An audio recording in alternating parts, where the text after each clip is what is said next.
Have you ever found yourself drawn to someone you knew you shouldn't want? Someone who was off limits, untouchable, yet every moment with them felt like a test of willpower? This is my story. A story of tension, of unspoken desires, and of a man who was supposed to be just my boss, but became something much more dangerous. I never expected my life to take this turn. And if you're listening, maybe you'll understand why some temptations are simply impossible to resist. For the past 5 years, I have worked as the executive assistant to Alexander Blackwood, the CEO of one of the most influential investment firms in the country. At 48, I have seen enough of life to know that men like him are carved from ice, impenetrable, calculated, and utterly exhausting to deal with. My job is to manage his schedule, handle high-stakes negotiations, and ensure the empire he built runs smoothly. In other words, I am the invisible force that keeps his world in order, while he barely acknowledges my existence beyond professional necessity. Alexander is a man of discipline. Every morning at exactly 7:30 a.m., he walks into the office in a perfectly tailored suit, his dark eyes scanning the room like a hawk searching for inefficiencies. He rarely smiles, speaks only when necessary, and wields silence like a weapon. His presence commands attention, yet he prefers solitude. There is an undeniable power in his stillness, something both frustrating and, if I'm honest, fascinating. Our daily interactions are a battlefield of unspoken tensions. He demands perfection. I deliver results.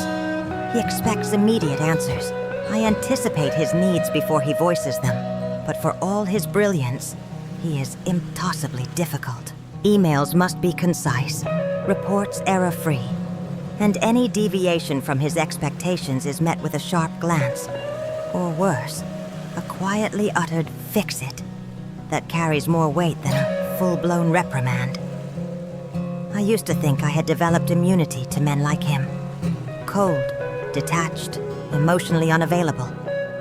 And yet, Alexander Blackwood unsettles me in ways I cannot quite explain. Perhaps it's the way he notices the smallest details, like when he subtly adjusts the office thermostat because he knows I hate the cold, or how he once waited in the rain with an umbrella after a late meeting, despite never addressing the gesture. For years, I convinced myself that he was just another demanding boss, a man who saw me only as an efficient machine rather than a person. But lately, I have started to wonder, does he see me at all? And more importantly, why do I even care? I should have known that a business trip with Alexander Blackwood wouldn't be simple. Nothing with him ever is.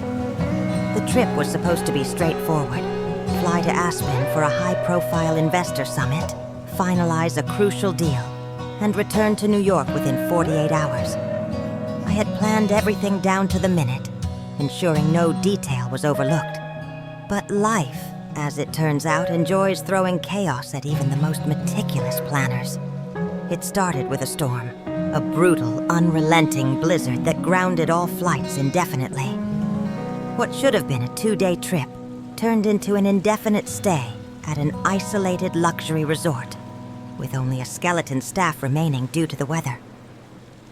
Investors were stranded, meetings postponed, and for the first time in years, Alexander Blackwood was forced into a situation he couldn't control. And so was I. With no way to leave, we had no choice but to make the best of it.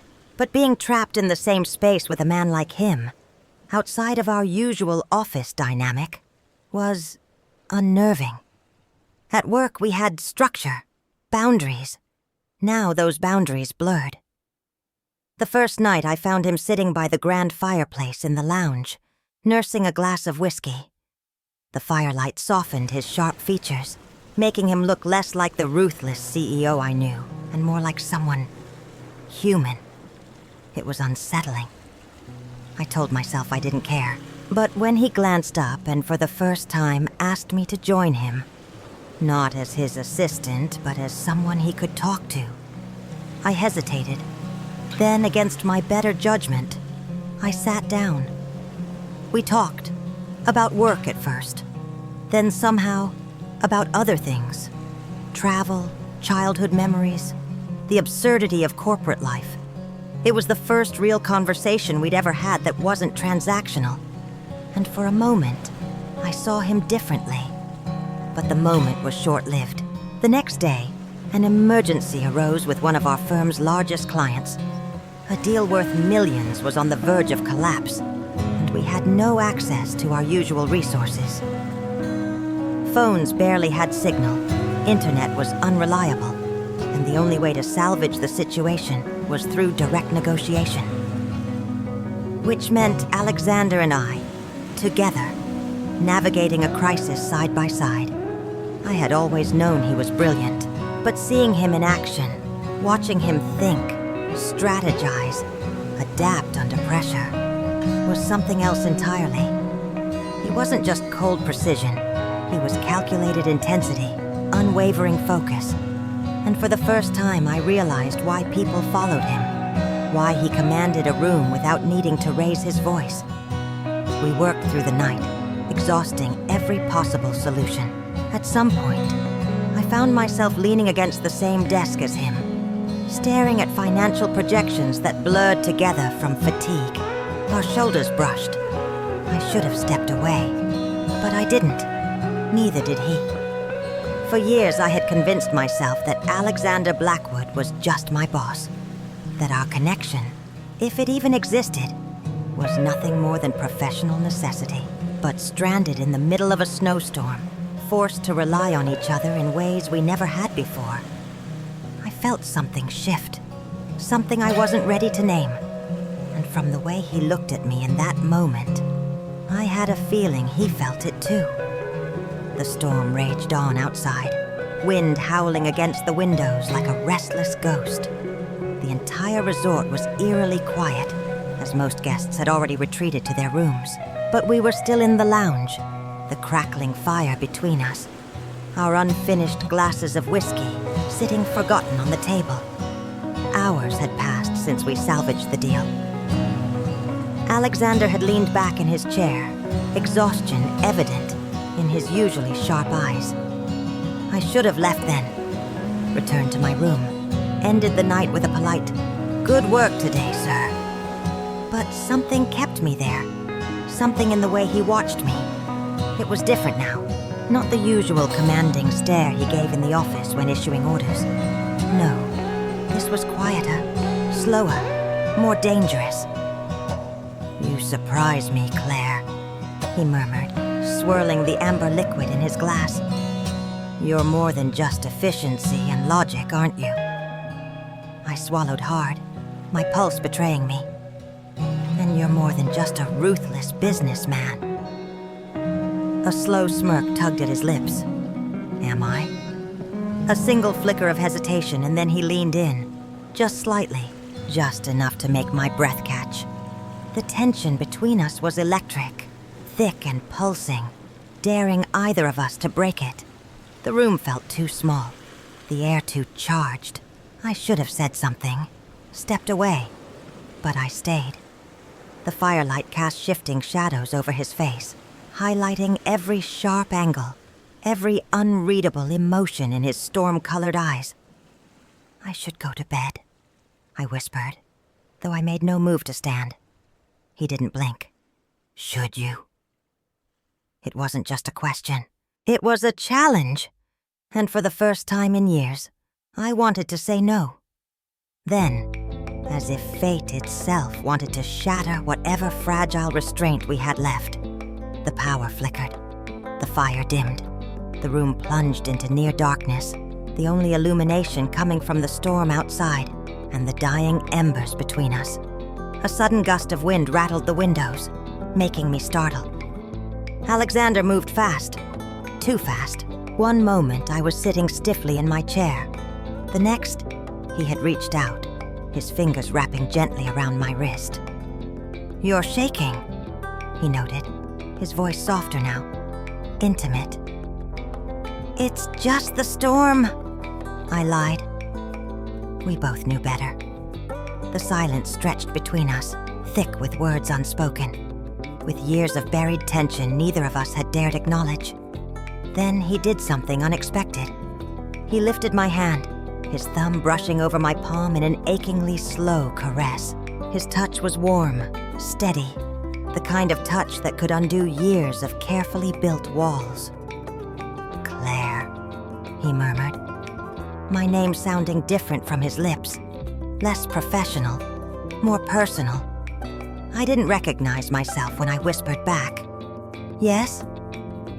For the briefest second he hesitated, a war waged in his expression, restraint battling something far more primal. Then with deliberate slowness, he leaned in, not all the way, just close enough that his breath fanned against my cheek, his lips a whisper from mine. "Tell me to stop," he murmured. I should have. I knew I should have, but I didn't. The space between us dissolved.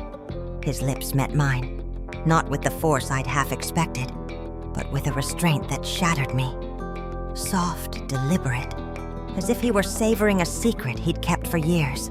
My fingers curled instinctively into the fabric of his shirt, and the last coherent thought I had was the realization that this, him, was what I'd been waiting for without knowing it.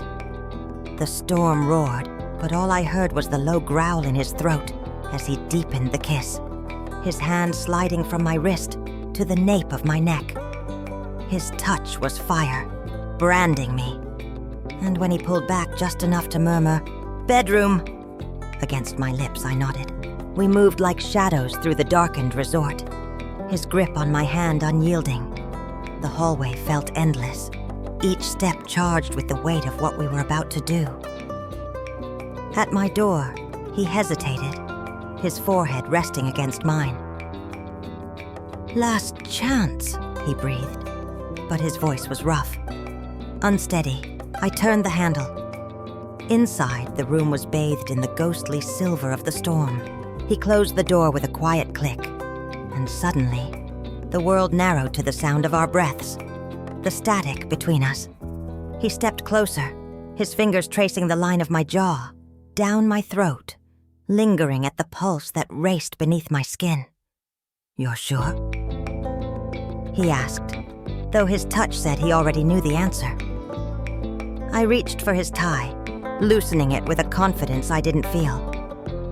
"Alexander," I said, and that was all he needed.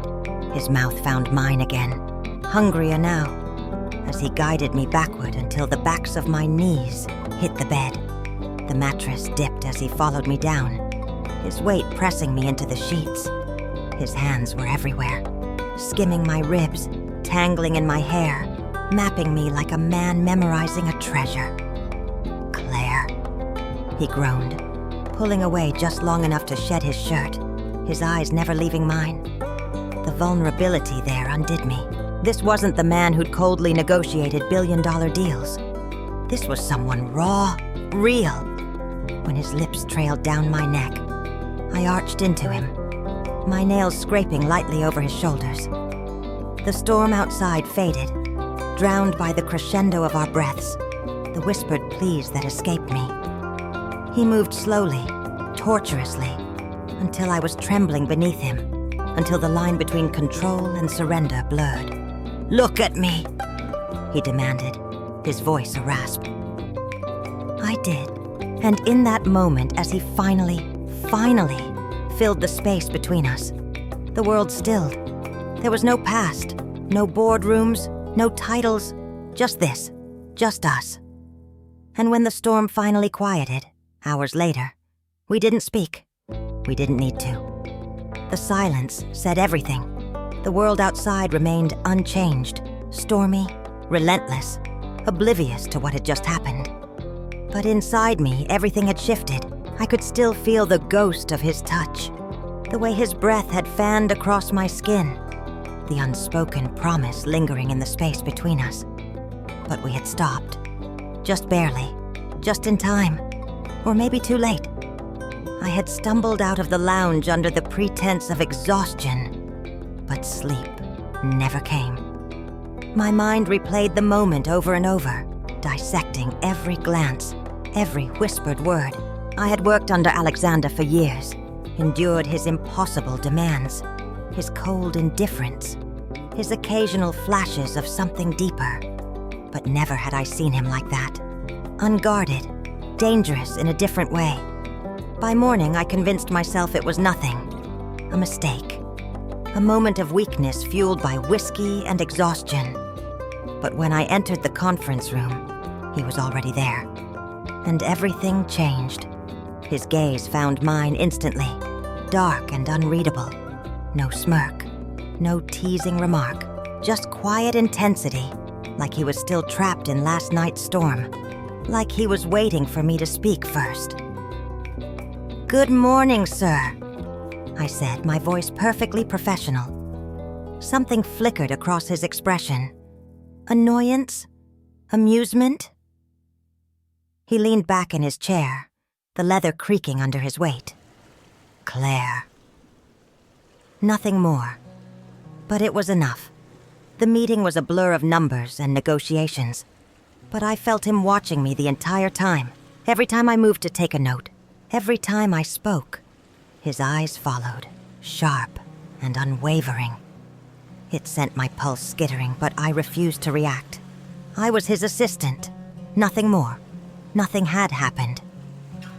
After the meeting, I gathered my notes quickly, desperate to escape before the suffocating tension consumed me. But as I turned to leave, his voice stopped me cold.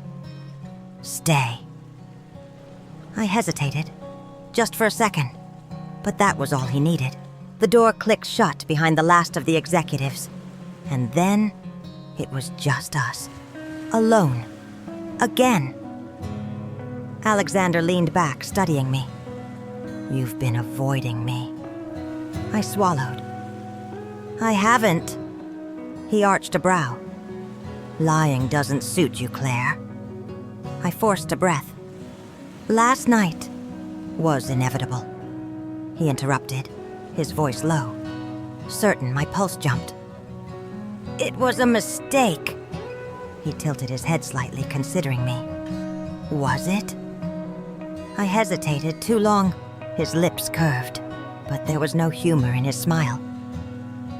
"I can pretend, if that's what you need. I can act like nothing happened, but you and I both know." He stood slowly, closing the space between us with deliberate steps. "Something did." My throat went dry. This wasn't the cold, untouchable man I had worked for. This was someone else entirely. Someone dangerous. And the most terrifying part? I didn't want to run. Days passed, but the tension between us only grew sharper. It was in every glance, every stolen moment, every near touch that neither of us acknowledged, but both of us felt. I told myself I was imagining it, that I was reading too much into the way his gaze lingered when I entered a room, that the heat I felt when he stood too close was just my own foolishness. But then, the gala happened. It was an annual corporate event, an evening of champagne and carefully curated conversations, where alliances were strengthened and deals were sealed over whispered promises. I had attended before, always in the background, managing schedules, ensuring Alexander's night went seamlessly. This year, something was different. This year, his eyes found mine the moment I arrived. I had chosen a dress far too daring for a mere assistant. Deep sapphire silk, delicate straps, a plunging back. I told myself it was just for me, that I wanted to feel like a woman again, not just someone who lived in the shadow of a powerful man. But when I caught Alexander staring from across the room, drink forgotten in his hand, jaw tight, I knew I had wanted him to see me. And he had.